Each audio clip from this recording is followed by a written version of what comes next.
tanggungjawab. Ada pertanyaan yang akan ditanyakan oleh Allah dengan nikmat penglihatan itu, apa yang kita gunakan. Begitulah juga pendengaran kita. Begitulah juga semuanya, bahkan tangan kita. Maka tangan kita ni adalah salah satu daripada nikmat yang besar yang Allah anugerahkan kepada kita. Subhanallah, kalau kita lihat ciptaan tangan kita dengan jari, ada 5 jari. Jari yang apa kita sebut jari kelingking, jari manis, jari tengah, jari telunjuk ataupun ibu jari. Semuanya Allah SWT cipta dengan saiz yang berbeza, dengan rupa yang Masya Allah, yang baik, bahkan dengan fungsi yang berbeza. Subhanallah. Jika Allah menyatakan laqad khalaqnal insana fi ahsani taqwim, telah jadikan manusia itu dengan sebaik-baik kejadian, maka sudah pasti tidak ada rupa tangan yang lain yang lebih baik daripada yang Allah ciptakan ini. Adakah manusia boleh kata, oh 5 jari sebenarnya tak sempurna, tak cukup. Patutnya kita kena ada 1 tangan, kena ada 7 jari ataupun kena ada 8 jari, kan? Tidak ada orang yang kata demikian, sebab penciptaan yang Allah telah jadikan pada kita itu ahsan, yang terbaik. Masya Allah, tabarakallah. Jadi sebab itulah kalimah yadun dalam Quran banyak disebut. Kalimah yadun, tangan kita, banyak disebutkan dalam Quran sebagai muhasabah dan pelajaran kepada kita. Baik antaranya kita lihat di dalam surah Ali Imran pada ayat yang ke-182. Qala Allah Ta'ala, a'udzubillahi minasyaitanirrajim. Dzalika bima qaddamat aydikum wa anna Allah laysa bidhallamin lil 'abid. Kata Allah Subhanahu wa Ta'ala, Dzalika bima qaddamat aydikum. Pada hari akhirat ada yang di antara kamu yang diazab siksa oleh Allah Subhanahu wa Ta'ala. Dan kata Allah, azab siksa itu adalah disebabkan perbuatan yang telah dilakukan oleh tangan kamu sendiri. Jadi subhanallah, kata Allah Subhanahu wa Ta'ala, ada manusia di hari akhirat yang akan diazab oleh Allah Subhanahu wa Ta'ala. Allah Subhanahu wa Ta'ala akan mengazabnya dalam api neraka. Dan disebabkan apa dia azab itu? Bima qaddamat aydikum, iaitulah dengan apa yang telah dilakukan oleh tangan kamu. Maka tangan kita ni adalah satu nikmat yang sangat besar, bahkan boleh melakukan banyak perkara. Subhanallah. Dan subhanallah, dalam Quran Allah sebut banyak kalimah yadun, tangan ini, ataupun aidihim, tangan-tangan mereka, aidikum, tangan-tangan kamu, untuk menceritakan tentang perbuatan kita. Jadi kita boleh menulis, kita boleh melukis, kita boleh membuat sesuatu, kita boleh memandu, kita boleh memasak, kita boleh membina macam-macam perkara. Macam-macam pekerjaan yang kita boleh lakukan dengan tangan kita. Dan subhanallah, dan Allah menyatakan wa annallaha laisa bizallamin lil 'abid. Sesuatu perbuatan yang telah dilakukan oleh tangan manusia itu, Allah Ta'ala tidak akan berlaku zalim terhadap hamba-hamba. Jadi maknanya apa? Apa yang kita buat, kita kena tanggung.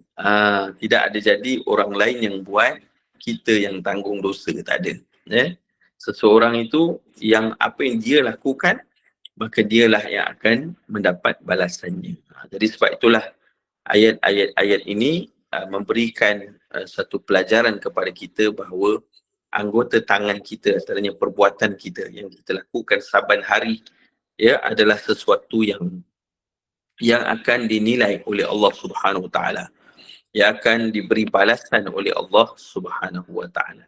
Oleh itu kita mestilah berhati-hati dengan apa yang kita lakukan. Sama ada apa yang kita pegang, apa yang kita tulis, apa yang kita buat, apa yang kita sentuh pun menjadi sesuatu yang akan dipertanggungjawabkan oleh Allah. Contohnya telefon bimbit kita. Hari ni kita tak tekan, kita tak perlu tekan pun. Dan kita hanya sentuh saja. Sentuh pun hujung jari, sentuh kan. Jadi ketahuilah bahawa setiap sentuhan kita itu,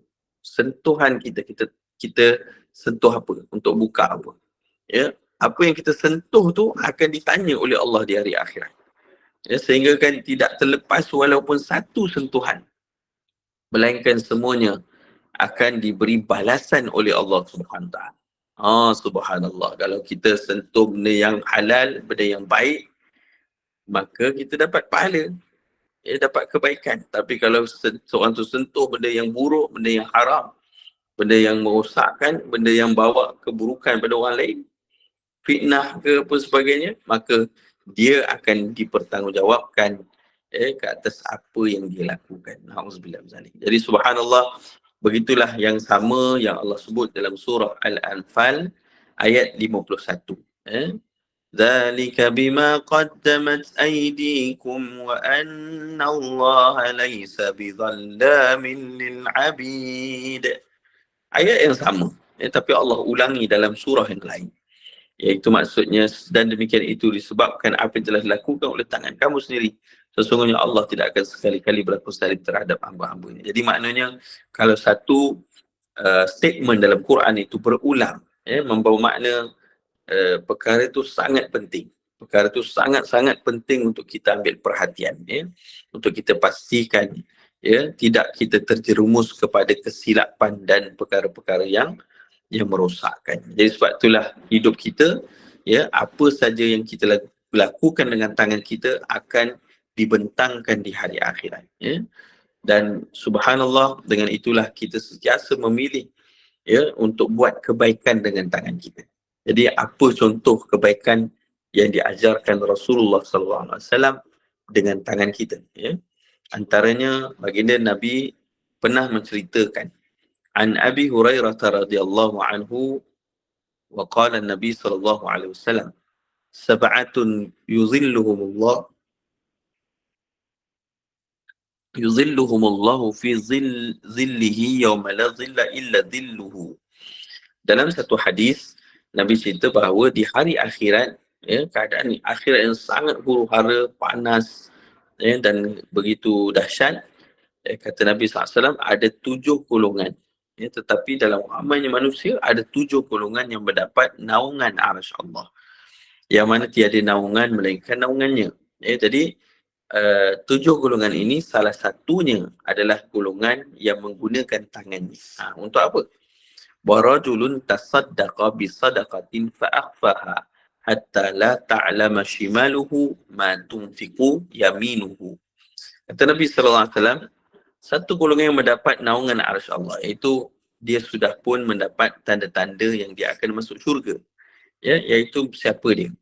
Golongan yang mana dia bersedekah dengan tangan kanannya. Maknanya kita ni kalau suka bersedekah, itu adalah amalan yang besar yang boleh membawa kepada redha dan syurga Allah Subhanahu Wa Taala, bahkan mendapat naungan arsy Allah di hari akhirat. Tapi belum habis di situ. Dia bersedekah dengan tangan kanannya sehingga tidak diketahui apa yang dilakukan tangan kanannya itu oleh tangan kirinya. Jadi maknanya apa? Dia bersedekah, dan sedekah ni luas maknanya. Bukan hanya bagi duit sedekah, bukan hanya kita bersedekah dengan masukkan duit dalam tabung, bagi duit ke orang. Tak semestinya, tapi itu salah satu dari sedekah. Sedekah boleh jadi dengan memberi pertolongan, memberikan kemudahan, menyenangkan urusan orang lain, memberikan iaitulah pertolongan bagi kepayahannya atau memudahkan apa yang dia sedang lakukan supaya mudah urusannya, maka itu juga sedekah.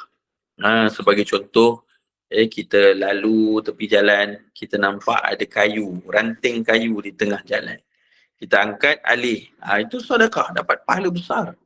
Bahkan Nabi kata itulah di antara tanda-tanda iman seseorang. Subhanallah. Dan macam itulah juga kalau kita kita lalu satu tempat, kita buka pintu, di belakang kita ada orang, lalu kita pun buka pintu, kita tahan pintu tu, orang tu pun lalu. Jadi orang tu yang kita telah buka pintu untuk dia masuk tu, kita telah bersedekah. Itu adalah pahala. Itu adalah amalan sedekah. Seperti mana juga kita memasak kerana Allah. Saya masak ni nak hidang untuk keluarga saya. Seseorang yang tolong cedokkan kuah ke dalam pinggan ataupun nasi ke dalam pinggan orang yang nak makan tu, itu sedekah, tu semua sedekah. Subhanallah. Bahkan memberi kemudahan kepada orang lain, menyenangkan urusan orang lain. Kita tengah naik lift, tiba-tiba masa naik lift tu ada orang nak masuk lift, pintu dah nak tutup. Maka kita tekan buka supaya orang tu boleh masuk, tak adalah buang masa dia boleh naik terus lift tu. Jadi itu semua sedekah. Jadi banyak sebenarnya pahala yang kita boleh dapat dengan berbuat kebajikan sedemikian. Hatta senyum pun sedekah. Ni kadang-kadang tidak kan, orang naik lift, ni bukan jemaah sini lah, jemaah Gunung Everest. Dia dah naik lift nak tutup lah. Dia nak hampir tutup, dia nampak ada orang. Lagi dia tekan tutup lagi supaya orang tu tak boleh masuk. Dia kata naik lift yang lain. Walaupun kosong lagi lift dia. Jadi nak beritahu apa, dia tak berminat untuk tolong memudahkan orang lain. Kalau kita tolong untuk bantu memudahkan orang lain, kata Nabi, mayassara ala mu'sir, siapa yang dia membantu orang lain atau menyenangkan urusan orang lain, yassarallahu anhu fid dunya wal akhirah. Allah Ta'ala akan senangkan dia urusan dia dunia dan juga akhirat. Jadi sebab itulah kita senangkan ramai orang, Allah senangkan kita. Jadi muslim muslimat yang dirahmati dan muliakan oleh Allah Subhanahu wa taala, dan juga diajarkan kita untuk bersedekah dengan melupakan sedekah itu. Itulah yang paling baik. Dan Allah juga ajar kita bersedekah dan jangan ungkit lagi sedekah itu. Paling baik lepas sedekah apa? Lupakan. Itulah paling baik. Tapi ada orang lepas sedekah dia ingat pun tak apa, tapi jangan ungkit balik. Dan jangan menyakitkan lagi hati orang yang telah kita sedekah itu. Itu bahaya. Karena itu Allah berfirman, ya ayyuhalladzina amanu la tubtilu sadaqatikum bil manni wal adha. Allah SWT, wahai orang-orang beriman, janganlah batalkan pahala sedekah kamu. So, punya sedekah ni pahala dia besar. Kan, satu sedekah bersamaan paling sikit 700 kali ganda hasanah. Seperti mana Allah sebut dalam surah Al-Baqarah. Itu paling sikit.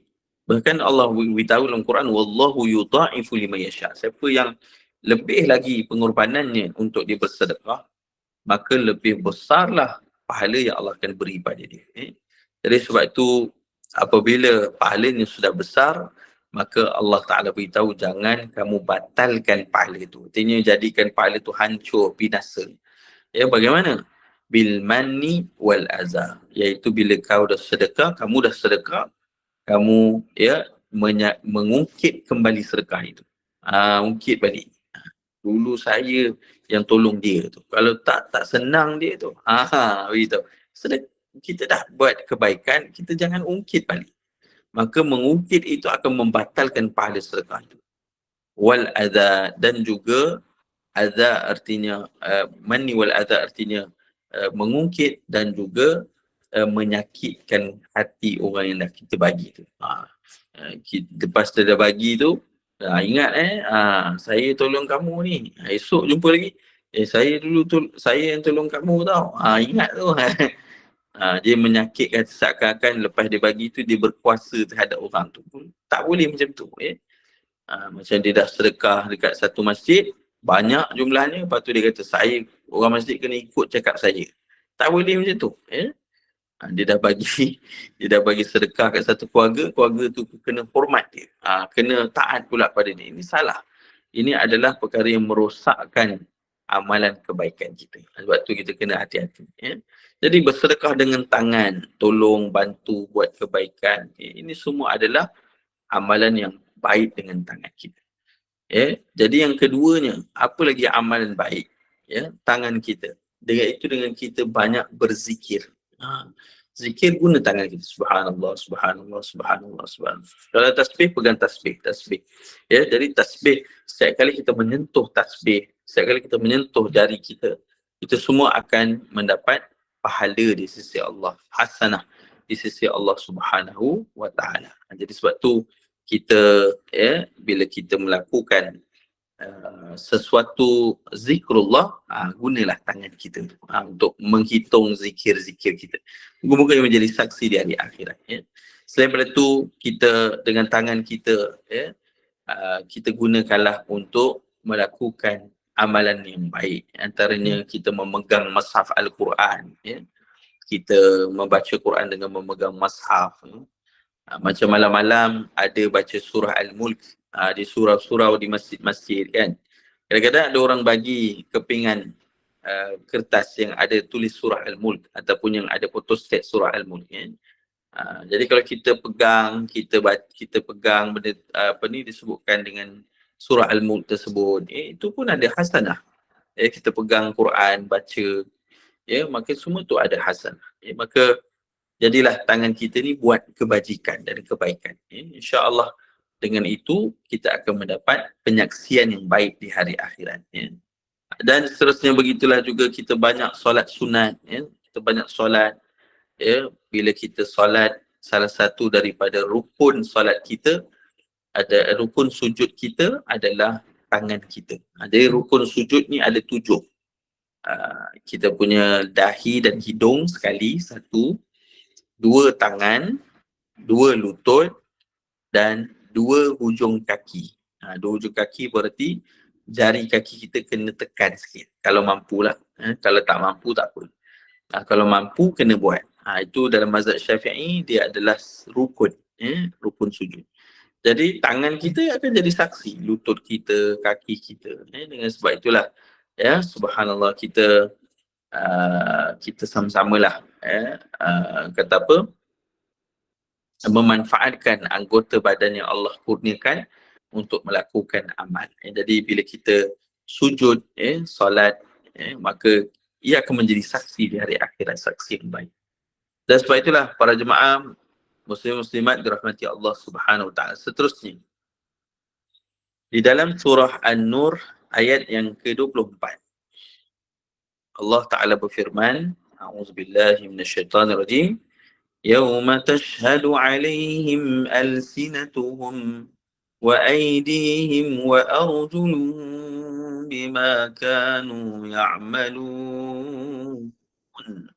Allah Subhanahu Wa Ta'ala, pada hari lidah mereka dan tangan mereka serta kaki mereka menjadi saksi terhadap diri mereka sendiri tentang segala yang telah mereka lakukan. Jadi pada hari akhirat, lidah manusia, lidah kita, tangan kita dan kaki kita akan menjadi saksi terhadap diri kita sendiri, terhadap apa yang pernah dia lakukan. Jadi kalau lidah, maka apa yang pernah kita sebutkan dan apa yang pernah kita makan, minum, telan, semuanya akan dibentangkan di hadapan Allah. Jadi lidah ni akan berbicara, bukan mengikut kepada kemahuan tuannya, tetapi mengikut apa yang pernah dilakukan oleh tuannya. Jadi sebab tu, kalau kita nak cakap sesuatu, kita hati-hati. Kerana Allah Ta'ala sebut dalam Quran, ma ladayya min qawlin illa disebutkan setiap daripada kalimah yang kita sebut, illa ladayya raqibun atid. Ma yalfizu min qawlin illa ladayhi raqibun atid. Tidaklah setiap perkataan melainkan ia pasti akan dicatatkan, direkodkan oleh malaikat raqib dan juga atid. Jadi sebab itulah setiasa kita nak sebut yang baik saja. Sebut perkara yang betul saja, yang bagus saja, yang tidak menyakiti. Dan begitulah sebagaimana Nabi menyatakan di dalam satu hadis, waqala Rasulullah SAW, man kana yu'minu billah wal yawmil akhir, siapa yang benar-benar beriman kepada Allah dan hari akhirat, falyakul khairan aw liyasmut, hendaklah dia berkata yang baik saja ataupun dia berdiam diri. Jadi kenapa? Kerana lisan itu akan menjadi saksi. Jadi itu yang pertama. Dan yang keduanya, apa yang kita makan. Kalau kita telan sesuatu yang haram, sesuatu ataupun mungkin halal makanan tu tapi sumbernya haram, maka ia akan berbicara di hadapan Allah tentang apa yang pernah dilakukan oleh Tuhan. Dan begitulah juga tangan. Maka tangan seseorang itu akan berbicara di hadapan Allah Subhanahu Wa Taala, sehingga kan apa yang pernah dilakukan oleh seorang hamba itu akan dia menyebutkan di hadapan Allah Subhanahu Wa Taala. Jadi Allah Subhanahu Wa Taala akan menjadikan tangan itu berbicara. Dan begitulah juga kaki. Kemana dia melangkah akan seorang itu ditanyakan oleh Allah Subhanahu Wa Taala, bahkan kakinya akan berbicara di hadapan Allah. Sebab itu Allah menyatakan al-yawma nakhtimu ala afwahihim wa tukallimuna aydihim wa tashhadu arjuluhum bima kanu yaksibun. Di dalam ayat Quran dalam surah Yasin, Allah Subhanahu Wa Taala berfirman pada hari di mana disebutkan bahawa pada hari yaumul qiyamah, pada waktu itu akan dikunci mulut mereka. Maksudnya manusia itu tak boleh lagi menipu. Kalau di dunia dahulu, kalau dia buat kejahatan, kemudian dia menipu, dia menyatakan bukan saya yang buat. Kalau dia pandai pusing, maka dia akan selamat. Dia akan selamat, dia akan terlepas di hari akhir, di dunia. Mungkin orang tidak akan tangkap dia, tak akan bagi maknanya apa, balasan yang dekat atas perbuatan dia, sebab dia pandai pusing dengan perkataan dia. Tapi dia yaumul akhirah tak akan terlepas. Jadi sebab itulah setiap apa yang kita lakukan, setiap apa yang maknanya apa manusia itu lakukan akan dibicarakan kembali. Tetapi tidaklah dengan dia sendiri yang menyebutkannya untuk mempertahankan dirinya, tapi akan menyebutkannya adalah anggota tubuh badannya. Sehingga kan disebutkan wa tukallimuna aydihim, dan kami akan jadikan iaitulah tangannya berbicara. Maka tangannya akan sebut balik apa yang pernah dia buat, apa yang pernah dia tulis, apa yang pernah dia sentuh, apa yang pernah dia lakukan. Jadi subhanallah, jadi setiap apa yang kita sentuh tu pun akan dia sebut balik. Mungkin orang tu lupa apa yang dia sentuh, lupa dia tekan apa tapi tangan kita takkan lupa. Dan itu tangan itu akan menjadi saksi, ya Allah, pada waktu sekian, pada tarikh sekian, di tempat sekian, orang ini telah buat sekian-sekian. Subhanallah. Begitulah juga wa tukallimuna aydihim wa tashhadu arjuluhum bima kanu yaksibun. Surah Yasin juga, bagaimana kaki juga akan menjadi saksi terhadap apa yang pernah orang itu lakukan. Di jalan pergi sana pergi sini, semuanya akan dipersaksikan di hadapan Allah. Kalau baiklah perbuatannya, maka baiklah penyaksiannya. Kalau buruk perbuatannya, maka buruklah penyaksiannya. Tidak akan terlepas walau satu pun perbuatan, atau mungkin orang tu sendiri dah lupa dah perbuatan tu, tetapi yang disebutkan dengan tangan dia, kaki dia, semua takkan lupa. Bahkan Allah itu mustahil melupai apa yang pernah dilakukan oleh hamba-hamba. Subhanallah. Jadi sebab itulah para jemaah muslimin muslimat dirahmati Allah Subhanahu Wa Taala, kembali kepada ini, maka kita lihat macam mana ada satu ketika saya belajar dahulu, ada guru kami cerita, iaitu apakah antara tanda husnul khatimah yang Nabi SAW sebutkan. Ada satu hadis yang menarik sekali. Nabi beritahu antara tanda husnul khatimah ialah apabila seorang itu dia bila dia meninggal dunia, maka orang akan banyak sebut kebaikan dia. Dan orang akan sebut kebaikan dia sampai tertenggelamlah segala keburukan dia. Ini yang pertama. Yang kedua pula, tanda su'ul khatimah, mati yang buruk. Iaitu seorang tu bila dia meninggal dunia, orang sebut buruk dia je, sampai tertutuplah segala kebaikan dia. Dia macam tu. Jadi subhanallah, dua perkara ni kami pun bertanya, ini tanda husnul khatimah, tanda su'ul khatimah. Jadi kami tanya, macam mana nak dapat, macam nak buat supaya dapat husnul khatimah dan elak daripada su'ul khatimah yang disebutkan dalam hadis itu. Maka guru kami beritahu, dia kata nak dapat husnul khatimah macam tadi itu, Ya, cuba kita lihat macam mana orang yang kita pernah nampak orang macam ni, ya. Bila dia meninggal dunia, orang cerita baik dia. Dulu arwah ni selalu tolong masjid ni. Dulu arwah ni selalu tolong kami ni. Dulu arwah ni selalu tolong surau ni. Dulu arwah ni selalu buat baik. Macam-macam kebaikan dia buat. Yang dulu masa hidup, apa dia? Orang tak tahu pun dia buat benda tu. Nampak kan? Jadi maknanya apa? Dalam hidup kita, seperti yang tadi Nabi beritahu kan, bersedekah dengan tangan kanan sampai tangan kiri pun tak tahu. Jadi banyakkan amalan memberi kebaikan tanpa mengharapkan kemuliaan, penghargaan dari manusia, tapi harapkan penghargaan dan kemuliaan daripada Allah Subhanahu Wa Taala. Itu pertama sekali. Kan? Jadi bila kita banyak buat amal kerana Allah, maka Allah pasti akan buka kembali kemuliaan kita dengan amalan tersebut, ya, di dunia bahkan di hari akhirat. Ya. Sebab tu kita jangan risau buat perkara benda baik. Satu orang kadang-kadang dia risau, kalau aku buat benda baik orang tak tahu, rugi dia kata. Nanti rugi bila-bila mana nak pakai khidmat dia, nak minta tolong dia ingat kita tak pernah tolong dia. Jadi kita kena tunjukkan. Jadi ini sayang sekali. Boleh buat satu sedekah dengan terang-terangan ataupun rahsia, tetapi yang utama mendidik ikhlas adalah dengan merahsiakan. Jadi orang selalu merahsiakan perbuatan baiknya, akhirnya Allah Ta'ala akan buka, ya, dia punya kemuliaan saat kematiannya dan apatah lagi di hari akhirat. Subhanallah. Jadi ini yang pertama. Su'ul khatimah, mati yang buruk ni pula macam mana boleh jadi? Iaitu dia mati orang sebut keburukannya. Pertama kata Syekh, dia kata pastilah berlaku hal ni kerana orang ini selalu melakukan kejahatan, keburukan dan dosa di belakang manusia. Tetapi di hadapan manusia, dia pura-pura menjadi orang-orang yang baik, yang soleh. Na'udzubillah zalik. Jadi ini dipanggil kemunafikan. Na'udzubillah. Jadi sebab tu kita tak nak macam ni. Kita nak buat kebaikan depan, sama ada depan atau belakang manusia, kerana kita tahu Allah Ta'ala sentiasa menghitung kebaikan itu.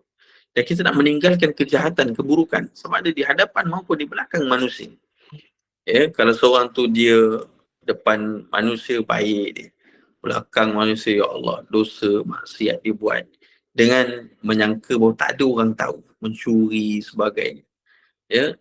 Lalu bila dia meninggal dunia, Allah bukakan segala keburukannya. Walaupun orang tak tahu dulu, akan nanti berlaku, manusia akan tahu juga. Na'udzubillah. Inilah yang kita takut sekali. Jadi sebab tu kehidupan kita ni, sentiasa kita elak daripada dosa. Kalau kita ada buat dosa di belakang pengetahuan manusia, kita kena minta ampun pada Allah. Maka Allah ni maha penyayang. Pertama, kalau kita buat dosa di belakang pengetahuan manusia, hanya kita dan Allah yang tahu, Allah bagi peluang pada seseorang tu. Allah tak akan buka lagi keaiban dia. Sampailah beberapa kali dia buat pun masih lagi Allah Ta'ala simpan. Dan supaya apa? Supaya dia sempat bertaubat kepada Allah. Tetapi kalaulah dia dah buat banyak kali, dia tak mau bertaubat, dia buat banyak kali. Kalau Allah sayang dia, Allah akan buka perbuatan itu sehingga diketahui oleh orang. Jadi kalau menipu orang, maka Allah datangkan musibah supaya orang tahu dan agar dia sempat bertaubat pada Allah. Kalau dia buat dosa maksiat di belakang, Allah akan datangkan penyakit, sehingga kan menyebabkan dia kembali bertaubat kepada Allah. Dan itulah antara jalan-jalan yang Allah Ta'ala datangkan, tanda kasih kepada hamba-Nya. Tetapi na'udzubillah, kita tak mahu jadi ada satu lagi golongan yang mana dia buat dosa di belakang pengetahuan manusia sampai akhirnya dia jadi bangga dengan dosa dia. Dan dia mula menyebut-nyebutkan dosa-dosa. Sampailah akhirnya, Allah Ta'ala benci pada dia. Bila Allah benci pada satu hamba ni, murka yang teramat pada hamba ni, maka Allah Ta'ala akan biarkan dia, memudahkan dia lagi untuk buat dosa itu. Sehingga kan, dia sentiasa berterusan sampailah dia mati dalam keadaan bersemikian. Ini dipanggil istidraj. Jadi keadaan orang yang berbangga-bangga dengan dosa dan maksiatnya, dan tidak rasa takut pada Allah sampai akhirnya Allah biar dia mudah melakukan dosa tersebut, sampai dia mati dalam keadaan melakukan. Na'udzubillah. Okey, sebab itulah ini antara perkara-perkara yang berlaku yang kita minta Allah Ta'ala jauhkan. Maka sebab itulah kalaulah seseorang tu melakukan dosa di belakang pengetahuan manusia, dia bertaubat pada Allah, maka Allah akan tutup keaiban dia. Sebab tu kita minta macam ni. Sebab tu kita disuruh, dituntut untuk banyak beristighfar kepada Allah. Dosa mata kita, dosa pendengaran kita, dosa perbuatan kita, dosa apa saja. Supaya Allah ampunkan dosa-dosa kita. Kerana jika tidak, kalau seorang tu tak mau nak ampun daripada Allah, takut nanti dia meninggal dunia, Allah buka segala perbuatan buruk ni. Na'udzubillah. Dan itu perkara yang tak boleh dipadam lagi sampai hari akhirat pun akan tetap berlaku. Na'udzubillah. Jadi sebab itulah jemaah dikasihi dan muliakan oleh Allah SWT. Sentiasa kita rasa takut untuk melakukan dosa kepada Allah. Sehingga Nabi menyebutkan bagaimana orang beriman, dosa yang kecil pun dia rasa macam gunung nak menghimpak dia. Maknanya dia sangat takut walaupun kecil dia dosa tu, kan. Tapi kalau orang yang tak beriman, orang yang mana kufur pada Allah, dia rasa dosa tu hanya macam, walau besar pun dia rasa macam lalat saja yang hinggap di atas hidung dia, dia halau macam tu je. Maknanya dia rasa dosa tu kecil je, kan, biasa je. Na'udzubillah. Jadi kita nak rasa macam mana dosa tu walaupun kecil, kita rasa serius, besar di sisi Allah. Kita rasa takut kepada Allah. Itu yang kita nak timbulkan dalam jiwa kita, insya-Allah. Jadi muslim-muslimat yang dirahmati Allah Subhanahu wa taala, dan wa arjuluhum bima kanu ya'malun, dan setiap daripada apa yang tangan kita, kaki kita, semuanya akan menjadi saksi terhadap apa yang pernah kita lakukan. Jadi sebab tu kita sentiasa minta ampun pada Allah agar dosa lama kita diampunkan oleh Allah. Dan semoga tidak dipersoal kita atas perbuatan yang pernah kita lakukan. Jadi dengan itulah subhanallah, kita mudah-mudahan dalam kehidupan kita sentiasa kita maknanya apa, berwaspada dengan apa yang pernah kita lakukan, dan sentiasa kita mohon keampunan yang pernah kita apa yang pernah kita lakukan, dan berwaspada dengan apa yang akan kita lakukan supaya penyaksiannya baik di hari akhirat, insya-Allah.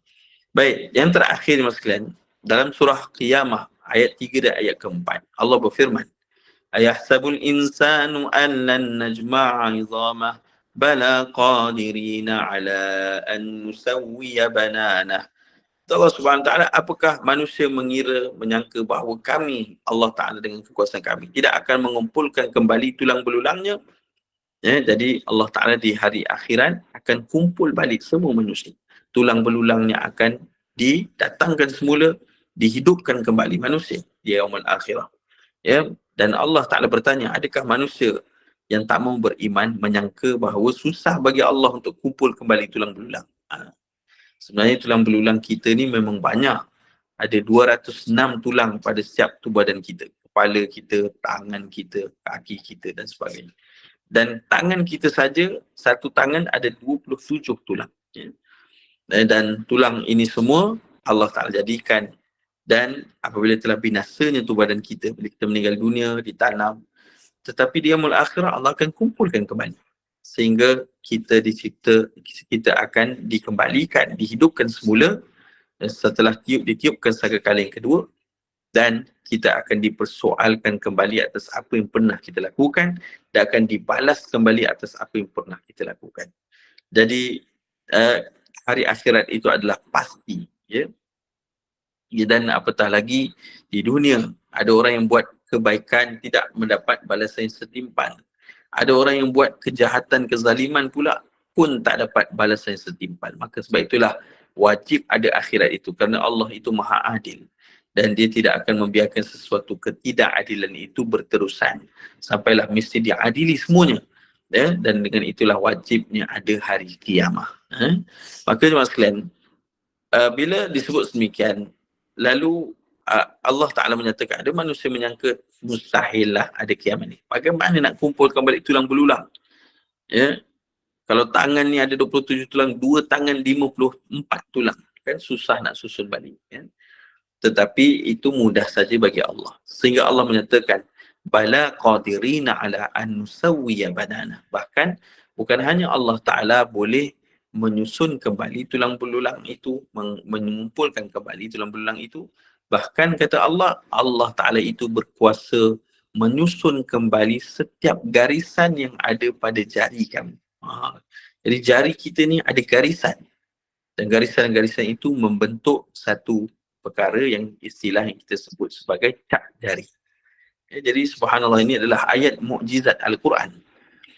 Sehingga kan cap jari kita ni paling sekalian adalah sesuatu yang sangat-sangat maknanya apa, cap jari kita ni sesuatu ciptaan daripada Allah Subhanahu Taala yang besar, iaitulah yang mana Allah Subhanahu Taala telah jadikan kepada kita. Dan sehingga kan disebutkan menurut Syekh Muhammad Ali As-Sabuni rahimahullah ta'ala, seorang tokoh ulama, mengatakan bagaimana penemuan saintifik tentang cap jari manusia adalah sesuatu yang tidak berlaku melainkan dekat dengan masa kita di zaman moden ini, iaitu pada abad yang ke-19.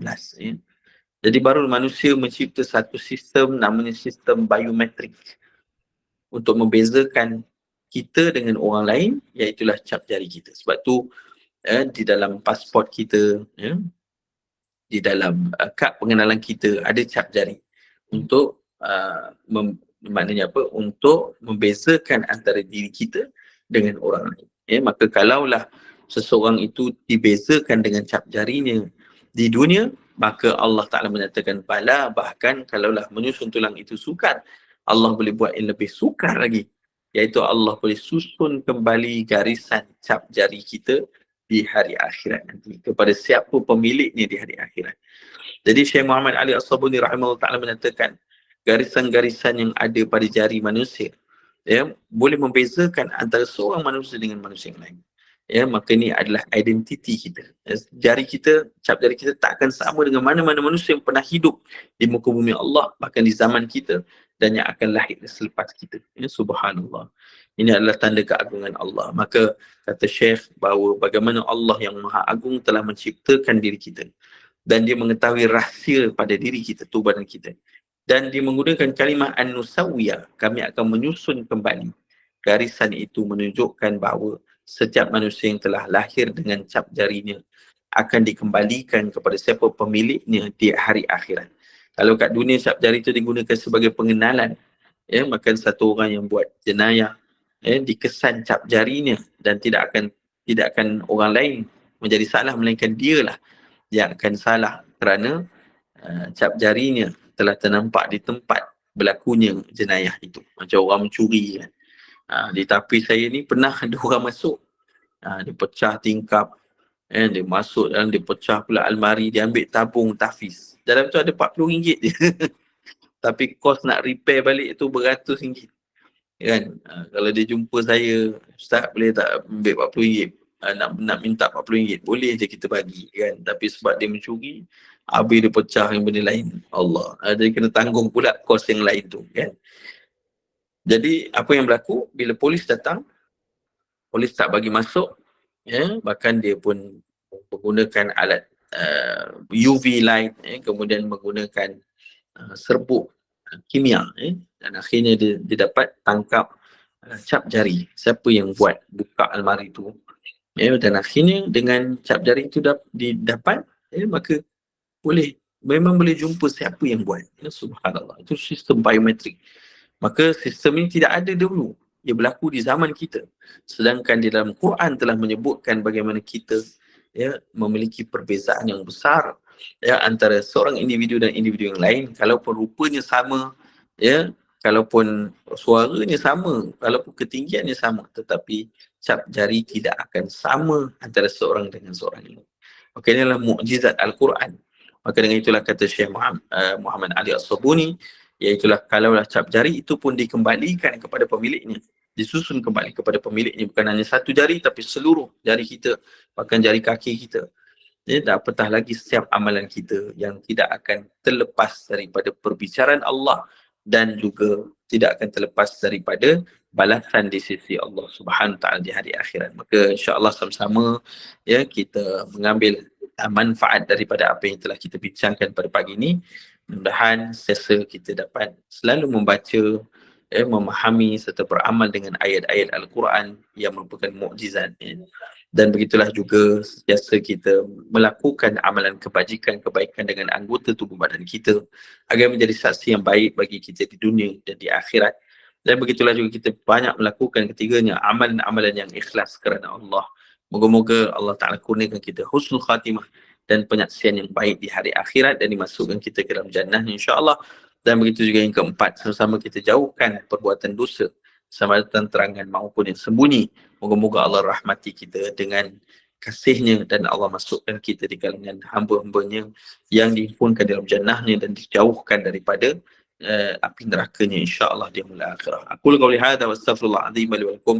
Yang baik insya-Allah sekian saja kesilapan dan khilaf saya mohon maaf. Berilah teguran pada saya yang fakir ini, semoga Allah berkati apa yang kita bincangkan dapat kita amalkan dan sampaikan. Bismillahirrahmanirrahim. Allahumma inna na'udzubika min 'ilmin la yanfa' min qalbin la yakhsha' wa min nafsin la tashba' min da'atin la yustajabu laha. Allahumma faqihna fid din wa 'allimna ta'wil. Walhamdulillahirabbil alamin. Assalamualaikum warahmatullahi wabarakatuh.